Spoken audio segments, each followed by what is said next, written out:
오늘의 주요 뉴스입니다. 다주택자 양도세 중과 유예 종료를 앞두고 정부가 세입자가 살고 있는 주택을 구입하면 최대 2년까지 실거주 의무를 유예하는 보완책을 내놨습니다. 민주당 의총 결과 조국 혁신당과의 합당을 미루자는 쪽으로 가닥이 잡혔습니다. 설 명절을 앞두고 원산지 표기 집중 단속이 시작됐습니다. 현장 카메라에 담았습니다. 뉴스 시작합니다. 김윤수입니다. 정부가 다주택자 양도세 중과 유예 종료를 앞두고 보완책을 마련했습니다. 핵심은 이미 세입자가 살고 있는 이 매물을 살 때 실거주 의무를 최대 2년간 미뤄주는 겁니다. 세입자를 끼고선 사실상 거래가 어렵다는 이 시장의 의견이 반영된 겁니다. 5월 9일까지 다주택자가 집을 팔기 쉽도록 출구를 열어줬다는 분석이 나옵니다. 오늘의 첫 소식 이솔 기자입니다. 토지거래 허가구역에 주택을 거래할 때 세입자가 살고 있는 경우에 대한 대책이 나왔습니다. 정부는 매수인의 실거주 의무를 최대 2년 동안 유예하기로 했습니다. 대신 실수요자 중심의 거래를 유도하기 위해 매수인은 반드시 무주택자여야 합니다. 시장의 상황을 감안해서 그 임차인이 임대하는 기간 동안은 실거주 의무를 유예하고 그 임차 기간이 다만 끝나면 반드시 실거주를 하셔야 됩니다. 세입자가 낀 주택은 거래가 어렵다는 시장 의견을 수렴한 결과입니다. 망설이 드는 사람 중 일부가 집을 매도하려고 매물로 내놓을 가능성이 있습니다. 이제 진짜 팔아라. 그런 시그널을 준 것 같아요. 실거주 의무 유예 기간은 시행령 개정 발표일 기준으로 적용됩니다. 5월 9일 종료되는 다주택자 양도세 중과 유예 조치의 추가 연장 가능성은 단호하게 차단했습니다. 다주택자 양도세 중과 유예는 이번에 확실하게 5월 9일까지인데 예, 대통령 아마는 없습니다. 다주택자가 중과세를 피하려면 5월 9일을 기점으로 강남 3구와 용산 등 기존 규제 지역은 4개월, 서울 나머지 지역과 경기 12곳은 6개월 안에 매도 절차를 끝내야 합니다. 정부는 이번 주 안에 시행령 개정을 통해 관련 제도를 확정합니다.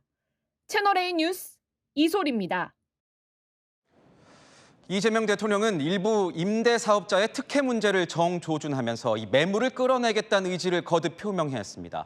세제 혜택을 축소해서 임대사업자가 주택을 매각하면 집값 안정 효과가 있을 거라고 했습니다. 반면 야당은 임대주택 물량이 줄어들어서 이 집을 구하는 저소득층의 어려움이 더 커질 거라고 반박했습니다. 김민곤 기자입니다. 이재명 대통령이 매입 임대사업자를 겨냥하며 제도 개편을 오늘도 시사했습니다. 300채, 500채 막 가진 사람도 많던데 그거는 양도세 중과 없이 뭐 한 20년 후에 팔아도 되고 막 이렇게 되잖아요. 네. 그건 좀 문제가 있죠. 주택 임대사업자 제도는 2017년 문재인 정부 당시 도입됐지만 2020년부터 아파트는 제외됐습니다. 하지만 기존 사업자는 의무 임대 기간이 끝나도 양도소득세 중과 제외 혜택은 계속 받고 있습니다. 그 8년이 지났어요. 의무 임대 기간이 지났어. 근데 일정 기간이 아니고 그것도 무제한으로 뭐 100년이고 1000년이고 또 중과도 안 하고. 이 대통령은 구윤철 부총리에게 적정한 기간을 정하고 그 후엔 일반 주택처럼 똑같이라고 했고 구 부총리는 그렇게 하도록 하겠다고 답했습니다. SNS에는 서울 시내 매입 임대 아파트 42,500세대가 적은 물량은 결코 아니다라며 다주택 양도세를 중과할 경우 시장 안정에 도움이 될 수 있다는 취지로 설명했습니다. 국토교통부에 따르면 지난해 9월 기준 서울에는 34만여 호의 민간 임대주택이 있고 이 중 아파트는 5만 건이 넘습니다. 국민의힘은 등록 임대 대부분은 아파트가 아닌 빌라나 오피스텔이라며 저소득층 임대난을 야기할 수 있다고 지적했습니다. 매도 압박이 현실화되면 주로 저소득층이나 취약계층이 거주하고 있는 것으로 추정되는 다가구 다세대 연립주택 시장의 안정이 크게 흔들릴 수 있습니다. 채널A 뉴스 김민곤입니다. 이재명 대통령의 부동산 정상화 의지에 여당인 민주당도 보조를 맞추고 있습니다. 부동산 시장을 감독하고 조사하는 이 부동산 감독원을 설치하겠다는 겁니다. 부동산판 금융감독원이죠. 영장 없이도 계좌 내역과 대출 현황 같은 금융 정보를 들여다볼 수 있도록 설계됐는데 당장 국민의힘은 국민을 사찰하는 부동산 빅브라더라며 비판을 쏟아냈습니다. 이준성 기자입니다. 더불어민주당이 세금 탈루, 청약비리 같은 부동산 범죄를 조사, 수사하는 기구인 부동산 감독원 설치법을 발의했습니다. 망국적 부동산 투기를 반드시 뿌리 뽑겠습니다.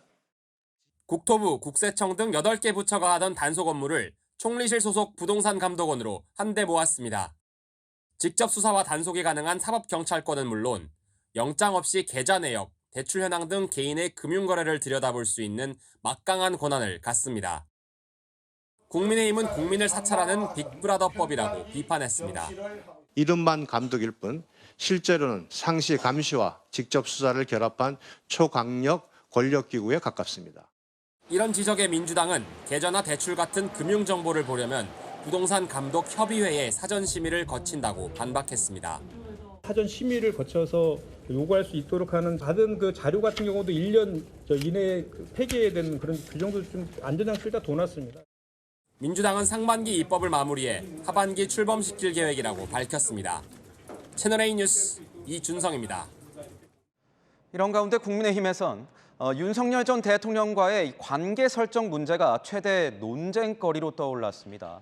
윤 전 대통령과 절연을 할 건지 말 건지 장동혁 대표가 명확한 입장을 밝히라는 겁니다. 장 대표는 즉답을 피한 채 절연 문제를 꺼내는 건 곧 분열의 시작이라고 했습니다. 무슨 뜻일까요? 최승현 기자입니다. 윤석열 전 대통령과의 절연을 묻자 장동혁 국민의힘 대표 이렇게 답합니다. 계엄, 탄핵, 그리고 절연, 윤호개인, 부정선거 이 모든 문제에 대해서 전당대회 이전부터라도 저는 분명한 입장을 밝혀왔습니다. 공식적으로 밝혀온 입장이 변화된 것이 없습니다. 즉답을 피한 셈입니다.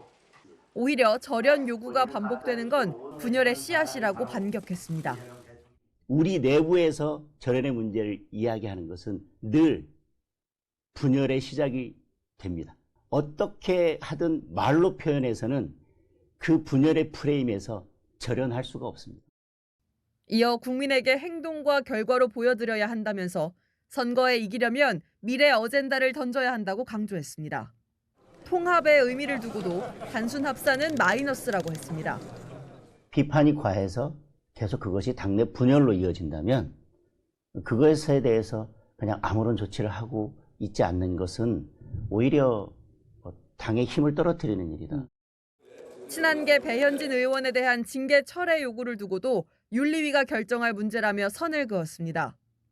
보수 유튜버에 휘둘린다는 우려에는 따로 소통할 기회가 없었다며 나름 소신과 생각대로 당을 운영하고 있다고 반박했습니다. 채널A 뉴스 최승현입니다. 이렇게 윤석열 전 대통령과의 절연 문제에 즉답을 피한 장동혁 대표. 이 강성 지지층은 어떤 반응을 보였을까요? 소위 윤어게인을 대표하는 유튜버 전한길 씨는 국민의힘 지도부로부터 윤 전 대통령과 절연하지 않겠다는 답을 받았다고 주장했습니다. 그런데 이 같은 날 반대되는 발언이 함께 전해지면서 위장 이혼이라는 비판이 일었습니다. 보도에 정성원 기자입니다. 장동혁 대표님, 박성훈 대변인의 발표가 장 대표님의 의중이냐니까 노라고 했습니다. 장동혁 국민의힘 대표에게 윤어게인 세력과 함께할 건지 사흘 안에 답하라고 요구했던 유튜버 전한길 씨. 김민수 국민의힘 최고위원을 어제 점심에 만나 답을 들었다며 공개한 내용입니다. 장동혁 지도부가 윤석열 전 대통령과 절연은 없다고 답했다는 겁니다. 그러면서 지방선거에서 이기는 게 지상 과제라고 했다면서 선거를 위해 윤어게인을 전략적으로 분리할 수 있다고 말했다고 주장했습니다. 이에 대해 김 최고위원은 채널A에 윤어게인 프레임에서 벗어나 더 큰 담론을 말하자는 취지라고 해명했습니다. 장 대표 말씀을 전한 것도 장 대표가 전하라고 한 말도 없었다고도 했습니다. 그러나 김 최고위원이 전 씨와 만난 직후 윤어게인으로는 지방선거에서 이길 수 없다고 다른 발언을 한 사실이 알려졌습니다. 당 안팎에선 비판이 쏟아졌습니다. 이준석 개혁신당 대표는 낱말은 절연이요, 반말은 기다려달라는 것이라며 비판했습니다. 친한계 박정아 의원은 얼굴을 확확 바꾸는 중국의 변검이 떠오른다며 당내 비판을 어정쩡하게 넘어가려고 하는 건가라고 지적했습니다. 양양자 최고위원은 전략상 분리가 아닌 완전한 단절, 위장 이혼이 아닌 영원한 결별이어야 한다며 절윤을 요구했습니다. 채널A 뉴스 정성원입니다. 당 운영을 두고 충돌해왔던 장동혁 대표와 오세훈 서울시장, 오늘 공개적으로 날을 세웠습니다. 먼저 장 대표는 오 시장을 향해서 서울시장을 5번이나 하는 건 전례가 없다며 경선 원칙을 강조했습니다. 반면 오 시장은 앞서 다뤘던 윤 어게인 세력과의 관계 문제를 공격했습니다. 강보인 기자가 보도합니다.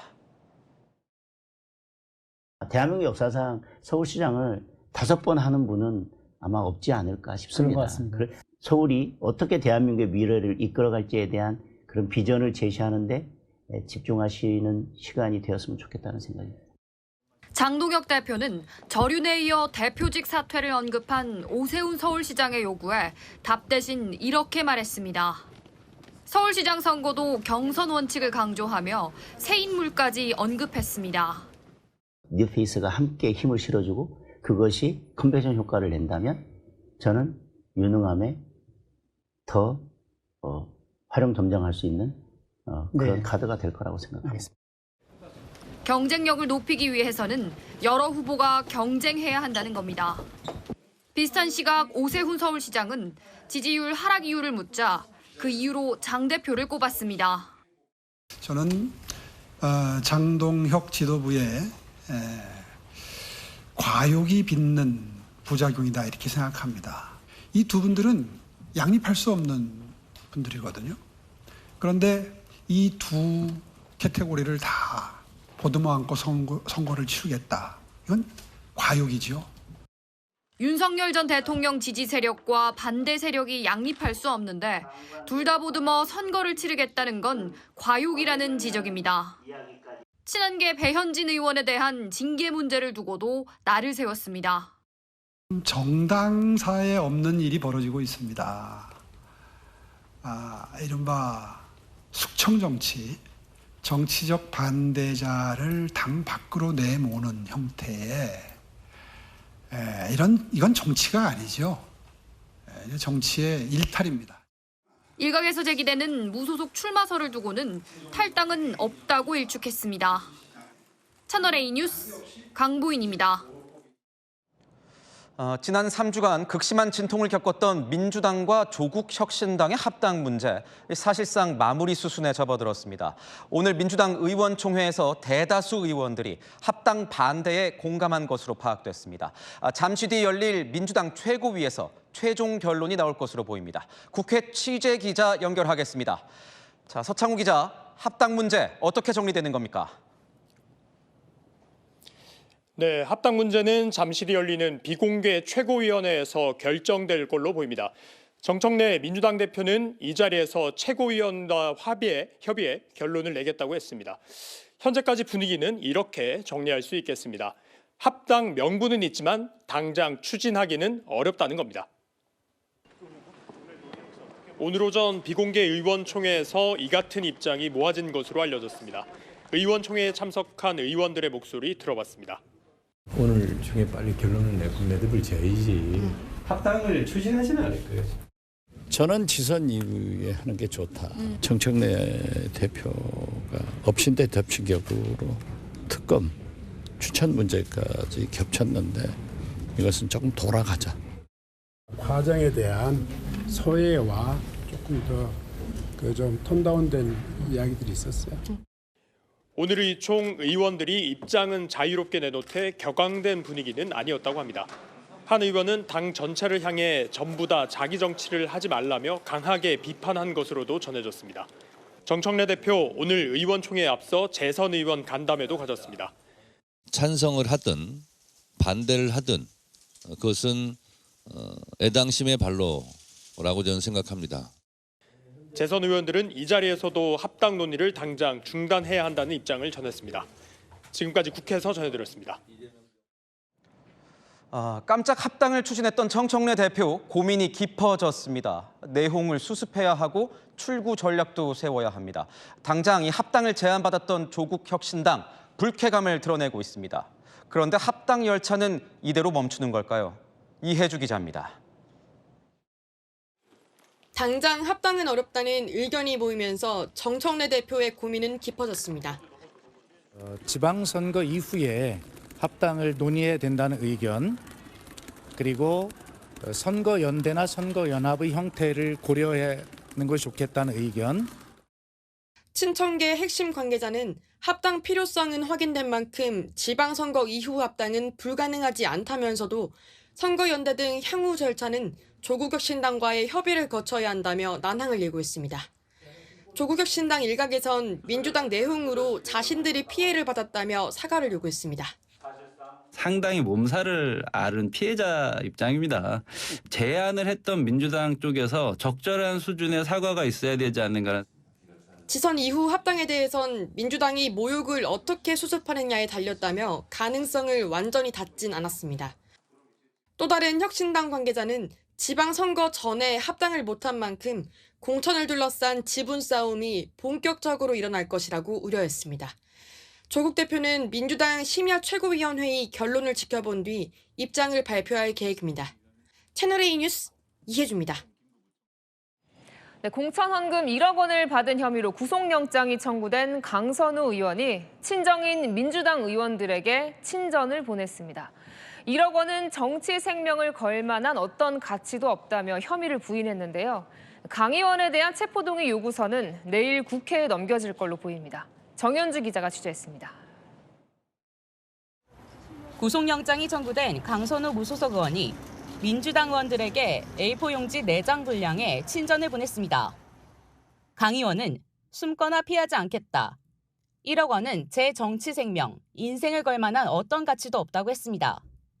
김경전 서울시 의원으로부터 1억 원이 든 쇼핑백을 받았다는 혐의에 대해선 의례적인 선물인 줄 알고 받은 그대로 보관했다. 평소 물건을 잊어버리는 무심한 습관에 선물을 잊었다고 해명했습니다. 또한 1억 원을 요구했다면 눈에 띄는 호텔 커피숍에서 만났을 리 없다고도 했습니다. 법원은 오후에 강 의원에 대한 체포 동의 요구서를 검찰로 보냈습니다. 요구서는 이르면 내일 국회로 전달됩니다. 현직 국회의원인 강 의원은 헌법상 불체포 특권이 있어 국회에서 체포 동의안이 처리돼야 영장 심사를 받습니다. 강 의원은 불체포 특권 포기 여부에 대해선 명확히 밝히지 않은 상황입니다. 불체포 특권 그대로 유지하십니까? 채널A 뉴스 정현주입니다. 지방선거가 석 달여 앞으로 다가오면서 최대 격전지 서울도 분위기가 달아오르고 있습니다. 오세훈 서울시장과 최근 출마를 선언한 정원호 성동구청장, 성수동 개발을 두고 서로 견제구를 주고받았습니다. 김승희 기자입니다. 신년 기자간담회에 참석한 오세훈 서울시장. 오는 6월 지방선거에 나가 서울시장 자리를 지키겠다고 밝혔습니다. 오늘 드리는 말씀으로 충분히 제 서울을 지키겠다는 의지를 확인하실 수 있지 않을까. 최근 시장 출마를 선언한 정원호 성동구청장을 향해선 민주당식 한계가 드러났다며 견제구를 날렸습니다. 역시 민주당이구나라는 생각을 지울 수가 없습니다. 그분의 한계를 드러난 과거 박원순 시장 시절 성수동 개발 규제에도 정 구청장이 가만히 있어 서울시 주택 공급이 지체됐단 겁니다. 정 구청장은 언론 인터뷰에서 오 시장의 시장 공백기를 짚고 나섰습니다. 성수동이 부러우신가 봐요. 한 10년간 공백기가 있고 다시 또 시장으로 오셨잖아요. 예. 그 공백기에 대한 업데이트가 좀 잘 안 되시는 것 같아요. 민주당 내 경선에선 행정가로서의 강점을 부각하겠다고 했습니다. 굉장히 어려운 경선일 텐데요. 검증받은 행정가로서의 강점을 가지고 지난 7일과 8일 진행된 가상 맞대결 시 서울시장 적합도를 묻는 여론조사에선 정 구청장이 47.5%, 오 시장이 33.3%였습니다. 두 사람 외에 민주당에선 김영배, 박주민, 박홍근, 서영교, 전현희 의원 등 5명이 이미 출마를 선언했고 국민의힘에선 나경원, 신동욱 의원, 윤희숙 전 의원의 출마 가능성이 거론됩니다. 채널A 뉴스 김승입니다. 네, 곧 있으면 설 명절이죠. 장볼 계획 세우신 분들 많으실 텐데요. 명절 대목을 틈타 먹는 걸로 장난치는 사례가 적지 않습니다. 수입산을 국내산으로 둔갑시켜 파는 건데요. 그 단속 현장에 현장 카메라 유찬 기자가 함께했습니다. 대충 다 알고 온 겁니다. 그래도 일단 물어보는 겁니다. 이거 국산 맞을까요? 네, 맞아요. 국산이라고 적어놓은 이 삼겹살이 문제입니다. 거래 기록에는 이 삼겹살이 멕시코에서 왔다고 적혀 있습니다. 그래서 다시 한번 물어보는 겁니다. 아니 저거 생긴 게 수입으로 보이는데 어떻게 생각하세요? 삼겹살은 없어요. 그런 거 다 팔고, 그리고 나서 이제 국산으로 하는 거. 다시 한번 물어볼게요. 국산이라는 말씀이신 거잖아요? 실토의 기회는 끝났습니다. 이제 진실을 밝힐 순서입니다. 이거 돼지고기 원산지 검정 키트 이거 많이 보셨죠? 처음이에요. 네, 요게 이제 원산지 검정하는 키트예요. 여기서 이제 요 부분이 나와야 국산이거든요. 국산이라는 고기를 잘라 액체에 넣고 키트에 떨어뜨립니다. 결과 나오기까지 10분.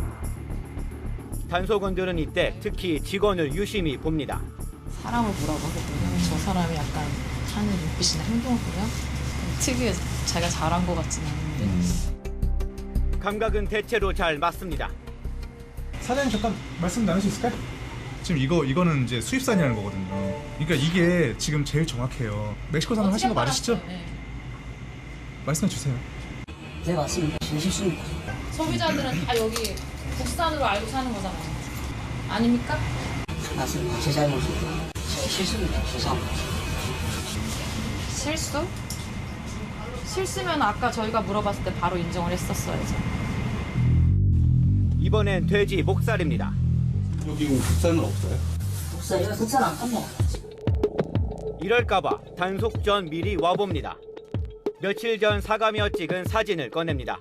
사진 하나 좀 보여드릴게요. 여기 국산으로 돼 있죠? 그래요? 그죠. 원산지는 지금 어쨌든 위반을 하죠. 네, 맞아요. 그럼 저희가 받아야죠. 캐나다산 국산으로 이렇게 판매하신 이유가 있으실까요? 마진 차이 때문에 그렇죠. 솔직히 얘기드리면 남인의 20% 차이에 창고에서 쌓인 실제 고기가 튀어나오면 실토가 빠릅니다. 지금 이거 원산지 위장 판매 같은 잠깐만 좀 하나 자금이 부족해가지고 죄송합니다. 땅에서 원래 100kg를 주문했는데 10kg만 들어다고 해가지고 나머지 처리하는 방법이 마땅치 않아서 이날 하루 단속한 정육점 3곳에서만 500kg의 수입 돼지고기가 국산으로 둔갑해 팔렸습니다. 단속에 순순히 협조하면 그래도 양반입니다. 금산 인삼이 실제 맞느냐고 확인하니 면박이 튀어나옵니다. 아니 당신들 딱 보면 아니 금박병가 이게 문제가 뭐예요? 모르고 달라 금방 해가지고 오란 말이고 다 들고 가 금박까지. 내가 이거 상황 딱 보면 몰라 금박이 긴거 아니면 저 전문가들. 이런다고 벗어날 수 있는 건 물론 아닙니다. 저렇게 되면은 저희가 진짜 추적 조사를 해서 만약에 금산게 아니다 하면 저희가 적발경위서 진고하고 형사 입건해서 수사 단계를 돌입합니다. 1년에 3,000곳 넘는 업체가 원산지 장난으로 적발되고 있습니다. 농산물 품질 관리원은 설 명절 전까지 일제 합동 점검을 진행합니다. 현장 카메라 유찬입니다. 네, 경북 경산의 대한송유관공사 5개 탱크가 폭발했습니다. 이 안엔 휘발유 250만 리터가 들어있었습니다.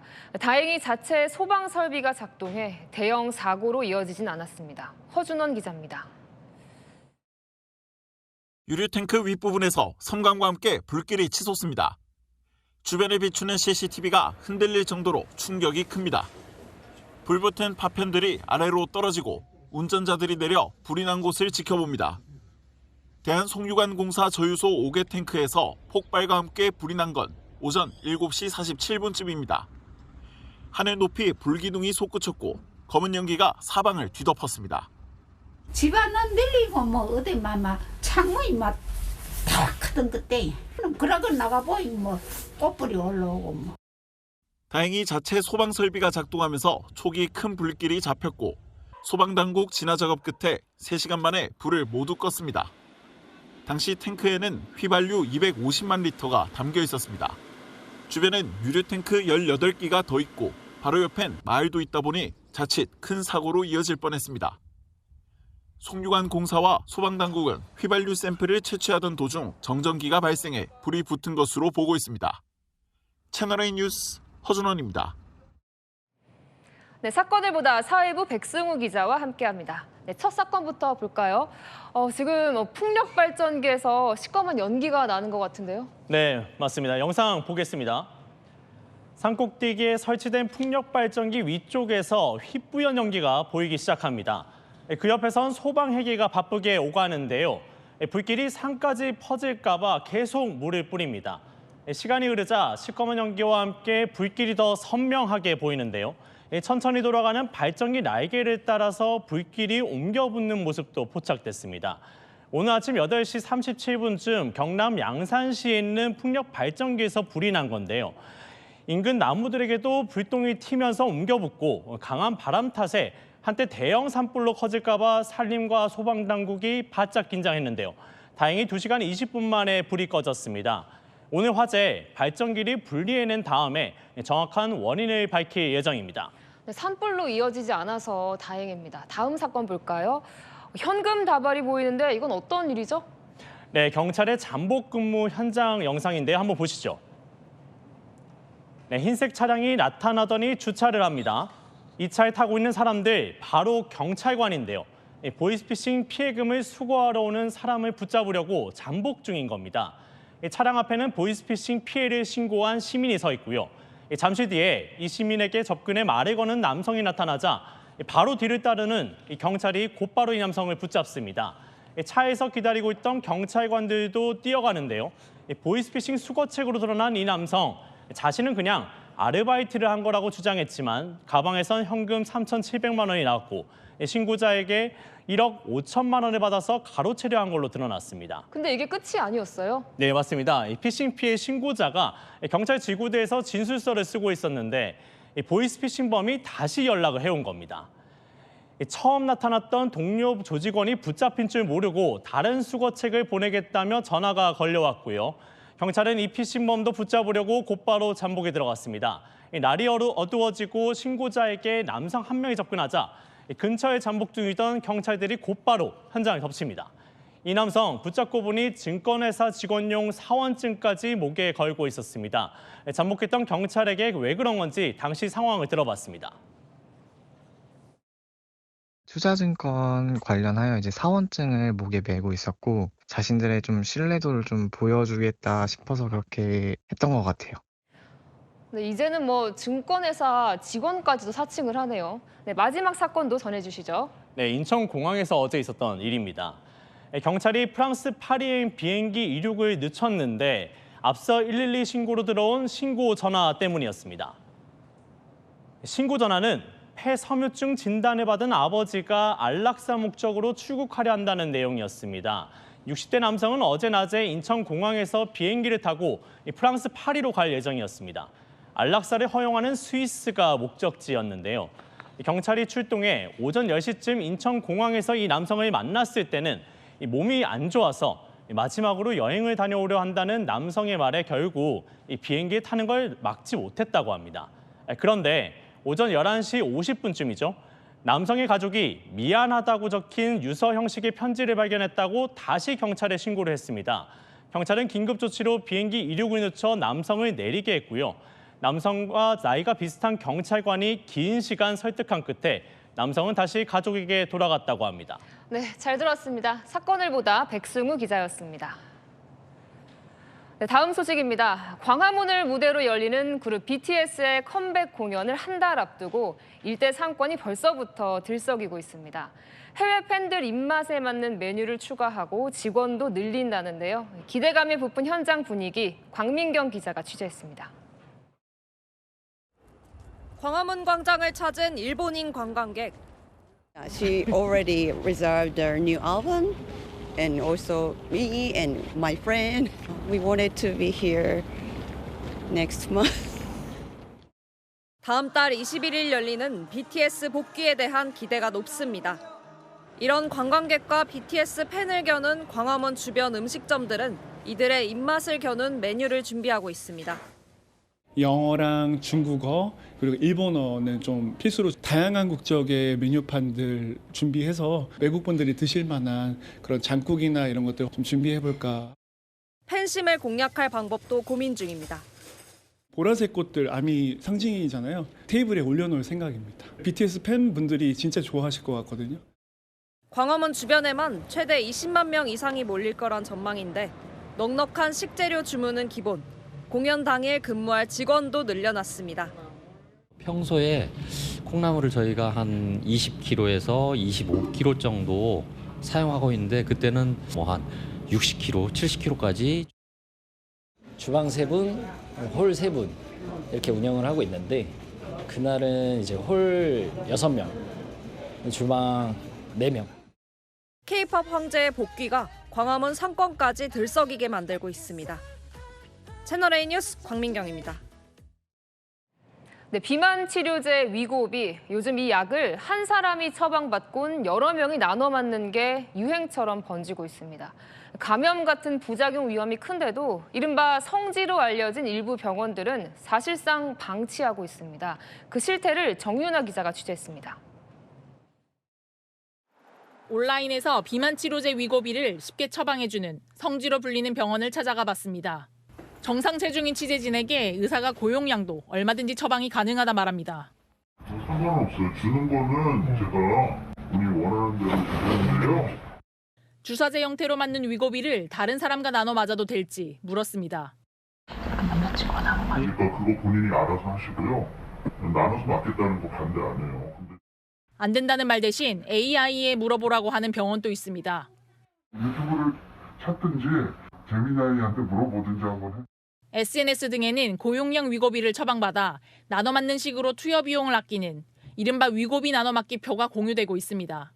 주 1회씩 총 4번 투여가 원칙인 최고용량 위고비 주사를 많게는 수십 번까지 쪼개 주사하는 방법입니다. 혼자 나눠 맞기뿐만 아니라 타인과 나눠 맞기도 합니다.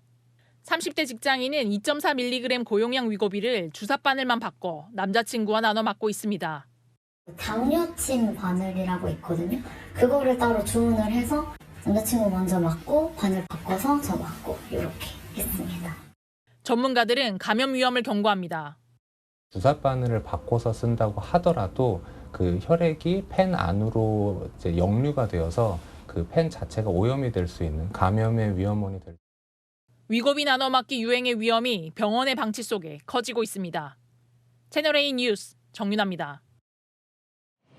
네, 이번 설에 홀로 명절을 보내는 분들도 계실 텐데요. 이럴 때 편의점에서 내놓은 가성비 명절 도시락이 좋은 대안이 될 수 있을까요? 장우림 기자가 취재했습니다. 설 명절을 앞두고 한 편의점에서 출시한 모듬전 도시락입니다. 가격은 6,800원. 평소 먹는 도시락엔 소세지 볶음, 불고기 등이 있다면 설 도시락엔 각종 전과 잡채, 떡갈비 등 명절 음식이 포함됐습니다. 연휴를 앞두고 고물가가 계속 이어지면서 가성비 명절 도시락에 대한 인기도 높아지고 있습니다. 실제로 편의점들의 명절 도시락 매출은 매년 늘고 있습니다. 지난해 7,000원대였던 도시락을 구성을 줄여 올해 6,000원대로 가격을 낮추거나 가격은 6,000원대로 유지하되 사은품을 얹어주며 체감가를 확 낮추는 등의 방법으로 소비자들의 시선을 사로잡고 있습니다. 설에 혼자 있는 시간이 되게 많으니까 좀 전 같은 거 같이 해가지고 먹으면 혼자 있는 분위기가 좀 덜 나고 내용만 되게 좀 좋으면 맛있게 먹을 수 있을 것 같다 생각합니다. 유명 배우나 셰프를 내세우지 않은 것도 가격을 낮추는 데 한몫했습니다. 가성비 도시락을 미끼 상품으로 소비자들이 맥주, 라면 같은 제품을 추가로 구매하도록 유도한 마케팅 전략이란 분석도 나옵니다. 채널A 뉴스 장호림입니다. 김건희 여사에게 1억 원대에 달하는 이우환 화백의 그림을 전달하고 인사청탁을 한 혐의를 받는 김상민 전 부장검사. 어제 무죄를 선고받았는데요. 재판부는 이 그림이 정말 김 여사에게 전달됐는지 특검이 증명하지 못했다, 입증에 실패했다고 했습니다. 지금 보실 이 사진들 때문입니다. 김호영 기자입니다. 애완견 위 벽에 걸린 그림 한 점. 김상민 전 검사가 구입한 이우환 화백의 그림입니다. 이 사진은 2024년 11월 서울 송파구에 있는 김 여사의 오빠 집에서 촬영됐습니다. 같은 해 12월과 지난해 4월에 찍힌 사진에도 같은 위치에 걸려 있는데 재판부가 이 그림이 최소 5개월 넘게 오빠 집에 있었다고 판단한 근거입니다. 김 전 검사 측은 재판 과정에서 이 그림이 김 여사 오빠의 부탁을 받고 대신 구입해 준 거라고 주장해왔습니다. 재판부는 이 사진들을 무죄의 근거로 봤습니다. 그림은 2024년 11월부터 2025년 4월까지 김 씨 주거지 거실에 비치돼 있었다며 압수 당시까지 김 씨가 보유하고 있었던 것일 가능성을 배제하기 어렵다고 한 겁니다. 결국 재판부는 김 여사에게 제공됐다는 특검의 증명이 실패했다며 그림의 청탁 대가성이나 진품 여부와 상관없이 김 전 검사는 무죄라고 봤습니다. 채널A 뉴스 김호영입니다. 김용현 전 국방부 장관의 변호를 맡은 이하상 변호사. 법정 소란을 일으켰다는 이유로 지난주에 감치돼서 현재 구치소에 갇혀 있습니다. 오늘 열린 김 전 장관 재판에서 이 문제를 두고 고성이 오갔습니다. 김 전 장관 변호인단이 이 변호사 감치를 재판장이 사전에 알고 있었는지 따져 묻자 특검은 목리를 부린다고 맞받았습니다. 송정현 기자입니다. 지난주 김용현 전 국방부 장관 재판 종료 직후 이진관 부장판사 지위로 감치된 이하상 변호사. 한덕수 전 총리 재판에서 법정 소란을 피웠다는 게 이유였습니다. 이 변호사 없이 오늘 열린 김 전 장관 재판에서 변호인단은 재판장에게 항의를 했습니다. 어떤 통지나 예고도 없이 변호인 중에 한 사람을 이렇게 감치한 것은 사실 의뢰인의 이익에도 굉장히 반하는 것이기 때문에 재판부께서 혹시 알고 계셨는지. 재판부가 꼭 답변할 필요는 없는 사안인 것 같습니다. 감치 집행이 이뤄질지 재판장이 사전에 알았는지 밝히라고 거듭 요구하자 특검팀도 비판에 나섰습니다. 이 재판과 무슨 관련인지 굉장히 심히 의문입니다. 저런 것들이 바로 목리를 부리는 것이고. 서 검사님 사과하십시오. 저런 것들이라뇨. 저런 말들이라는 표현 아닙니까? 이 변호사는 오는 16일까지 감치 예정이라 당분간 재판에 나설 수 없고 또 다른 감치 대상자인 권우현 변호사는 오늘 재판에 나오지 않았습니다. 채널A 뉴스 송정현입니다. 네, 아는 기자 시작하겠습니다. 경제산업부 윤수민 기자와 함께하겠습니다. 쿠팡 개인정보 침해 사건과 관련해서 민간 합동조사단이 꾸려진 지 73일 만에 조사 결과가 발표됐습니다. 개인정보 유출 규모는 당초 추정대로 3,367만 건을 넘어섰고 추가로 배송지 정보가 1억 4,800만 회나 조회된 사실도 확인됐습니다. 자, 윤 기자. 예전에 이런 게 있었습니다. 개인정보 유출 용의자가 성인용품 구매 내역을 내밀면서 협박을 했다. 이런 게 알려진 적이 있었는데 당시엔 민감한 정보 유출 없었다고 했는데 오늘 조사 결과 실제로는 어땠습니까? 네, 민감하다고 볼 수 있는 구매 정보 유출된 것이 있었습니다. 오늘 과기정통부가 공개한 자료를 보면요. 가입자가 구매한 여성용품 브랜드와 사이즈, 몇 개 구매했는지까지 구매한 제품 모든 내역이 있었습니다. 속옷을 구매했다면 신체 사이즈 등도 다 알게 되는 거죠. 또 하나 논란이 됐던 게 이거예요. 쿠팡을 이용하지 않는 사람들의 정보까지 유출이 됐다. 이거 아닙니까? 네, 맞습니다. 배송지 목록이 함께 유출됐기 때문입니다. 지금 보시는 것처럼 가입자가 쿠팡으로 부모님 대신 구입해 물건을 보냈거나 친구에게 선물했다면 받는 사람의 이름과 주소, 선물 내역까지 조회가 가능했던 겁니다. 쿠팡 회원이 아니더라도 한 번이라도 배송받은 적이 있다면 개인정보 유출 대상에 포함될 수 있는 겁니다.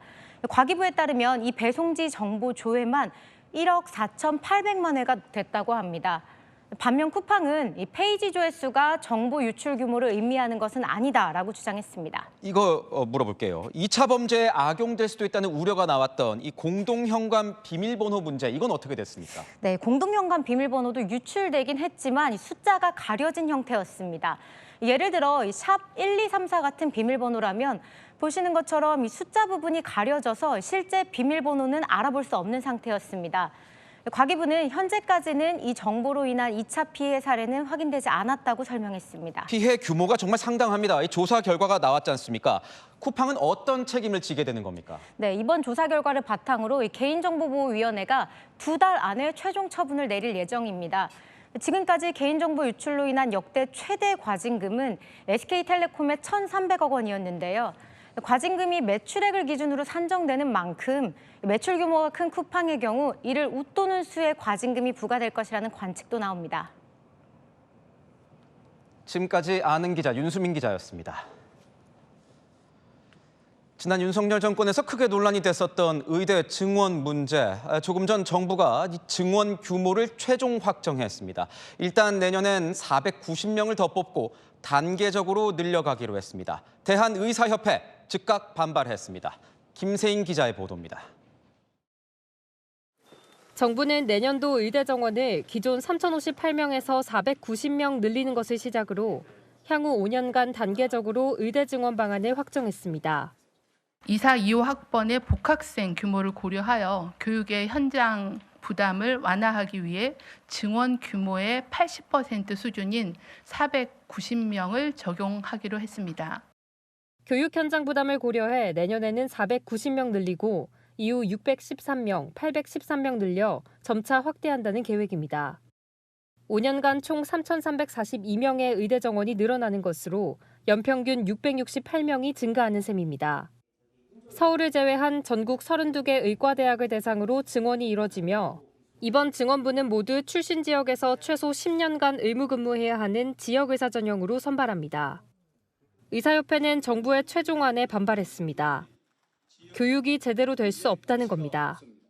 2025학년도 대규모 정원 때와 맞먹는 충격이며 현장의 교육 인프라는 도저히 감당할 수 없는 교육 불가의 상황입니다.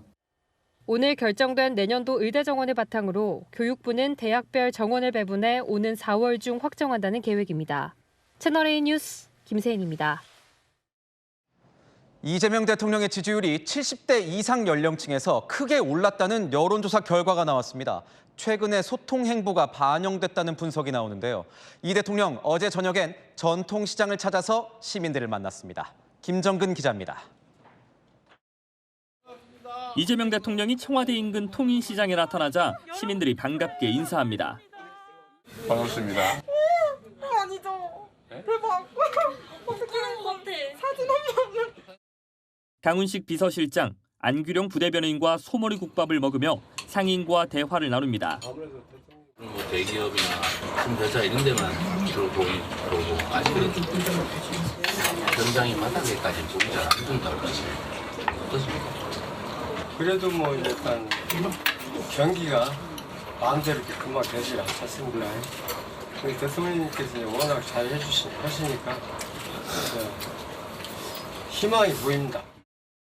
이 대통령 국정 운영 평가가 이전 조사 대비 3.1%포인트 상승한 여론조사 결과가 나왔습니다. 특히 보수층으로 인식되던 70세 이상에서 지난 조사 대비 긍정 평가가 7.4%포인트 급등했습니다. 여론조사 기관 측은 부동산 대책 등 정부 정책과 관련해 SNS를 통해 직접 소통하는 모습이 긍정적으로 반영된 걸로 해석된다고 설명했습니다. 채널A 뉴스 김정근입니다. 네, 총선에서 압승한 다카이치 일본 총리, 그동안 맞서왔던 중국과의 관계가 관심인데요. 선거 직후 내놓은 메시지는 국익과 냉정이었습니다. 먼저 성혜란 기자입니다.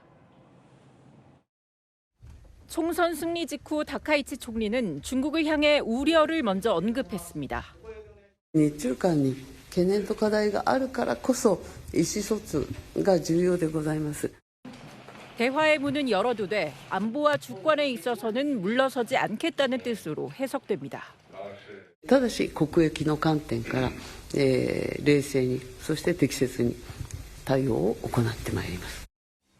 앞서 다카이치 총리는 대만 유사시 일본의 존립 위기가 될 수 있다며 군사 개입 가능성을 언급해 중국의 거센 반발을 샀습니다. 하지만 이번엔 공격 수위를 더 높이기보다는 기존 입장을 재확인하는 원론적 메시지를 택했다는 평가가 나옵니다. 대중 강경 기조는 유지하되 외교적 소통 여지는 남겨뒀다는 겁니다. 반면 미국과는 전례 없는 밀착을 선택했습니다. 다음 달 트럼프 대통령과의 회담을 통해 흔들리지 않는 결속을 약속했습니다. 日米同盟の新たな歴史を切り開く、そのような有意義な会談となるようにしっかりと準備を進めてまいります。 이재명 대통령의 축하 메시지에도 화답했습니다.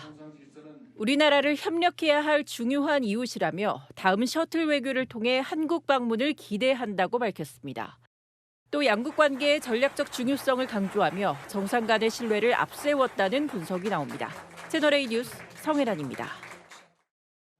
중국은 다카이치 총리의 압승에 대해 불편한 기색을 감추지 않고 있습니다. 일본의 유명 애니메이션을 겨냥해 여기에도 군국주의가 깔려 있다 비난하고 나섰습니다. 베이징에서 이윤상 특파원이 보도합니다. 일본의 상징물 도쿄타워에 군국주의의 상징인 우길기가 흔들립니다. 다카이치 사나의 일본 총리가 옛 일본군 차림을 한 망령 앞에서 옷 매무새를 가다듬습니다. 중국군이 AI 제작 뮤직비디오를 공개하며 다카이치 총리를 조롱했습니다.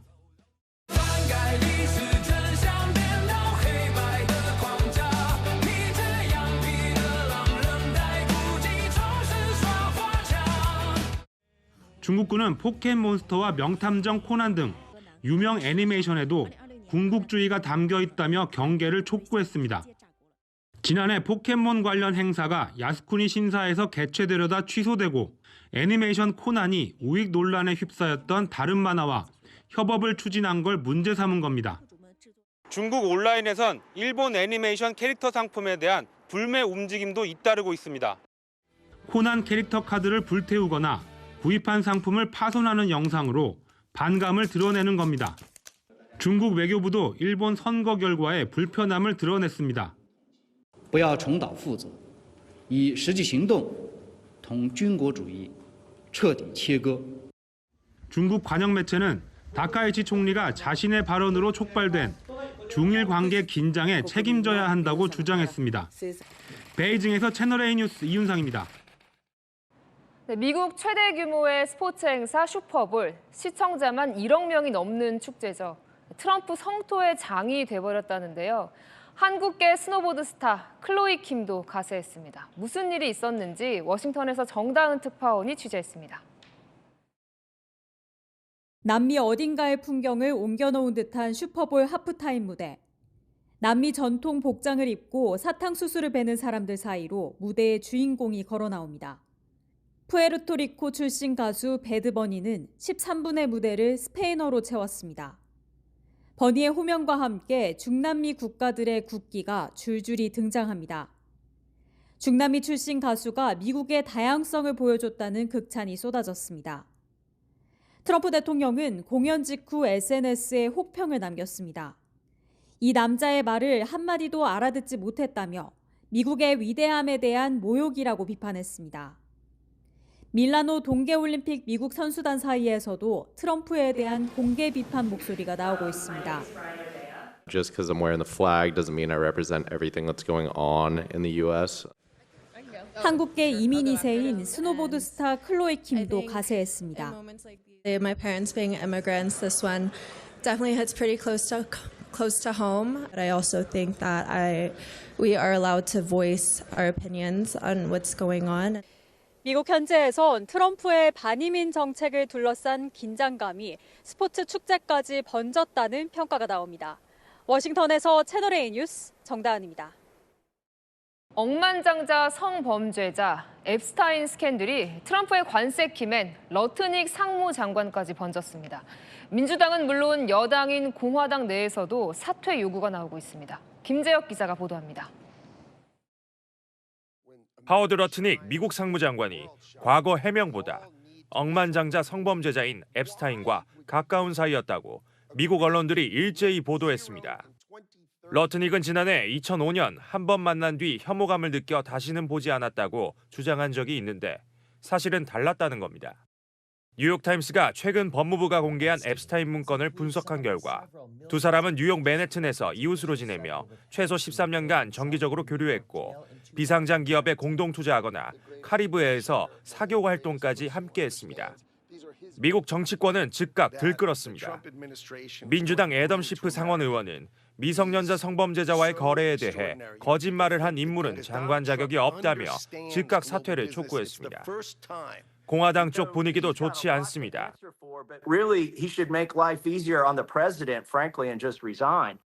하원 감독의원회는 의회 소환 가능성까지 열어뒀지만 백악관은 러트닉 장관은 여전히 성과 창출에 집중하고 있다며 두둔했습니다. 채널A 뉴스 김재혁입니다. 범죄 영화에서나 볼 법한 일이 대낮에 이탈리아에서 실제로 벌어졌습니다. 기관단총으로 무장한 강도단이 길을 막고 현금 수송차를 폭파시켰습니다. 장하연 기자입니다. 무장한 채 총을 들고 있는 남성들. 차를 방패 삼아 주변을 살피던 그때 갑자기 폭발음과 함께 흰색 장갑차가 폭발합니다. Cristo santo. Hanno fatto scoppiare in diretta. Guardali. 이들이 노린 것은 현금 수송 차량. 이탈리아 남부 고속도로에서 영화를 방불케 하는 무장 강도 사건이 벌어졌습니다. 무장 강도단은 훔친 차 여러 대로 바리케이드를 설치하고 경찰인 척 위장해 현금 수송 차량에 접근. 군용 폭발물로 현금 수송 장갑차의 뒷문을 날려버린 겁니다. 하지만 현금 탈취에는 실패했고 출동 경찰과 총격전을 벌인 끝에 6명의 일당 중 2명이 검거됐습니다. 카멜색 코트를 입고 시민들에게 인사를 받는 찰스 3세가 봉변을 당했습니다.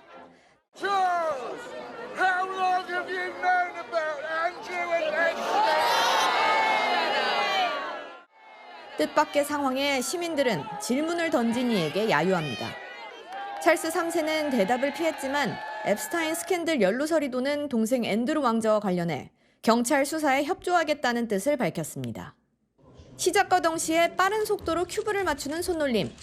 지난 주말 폴란드에서 열린 스피드 큐빙 대회에서 폴란드의 9살 어린이 테오도르 자이데르가 표준 3단 큐브를 단 2.76초 만에 완성하며 세계 신기록을 세웠습니다. 지난해 중국의 껑시안 선수가 세운 3.05초 기록을 갈아치우며 마의 3초 벽을 처음으로 넘긴 겁니다. 채널A 뉴스 장하연입니다. 날이 풀렸지만 전국 곳곳에 약하게 눈이나 비가 내리고 있습니다. 서울은 오늘 밤이면 그치겠고요. 그 밖에 전국은 오전까지 이어집니다. 출근길 도로가 미끄러울 수 있어 안전운전해야겠습니다. 내일은 종일 영상권입니다. 서울 아침 기온 0도로 오늘보다 3도 높고요. 한낮에는 5도로 오늘과 비슷하겠습니다. 강릉과 대구는 9도까지 오르겠습니다. 당분간 기온이 오름세를 보이면서 주 후반에는 서울 낮 기온이 2자릿수까지 오릅니다. 내일은 미세먼지가 말썽입니다. 대부분 지역이 종일 나쁨 수준 보이겠습니다. 날씨였습니다. 뉴스에 마칩니다. 시청해주셔서 감사합니다.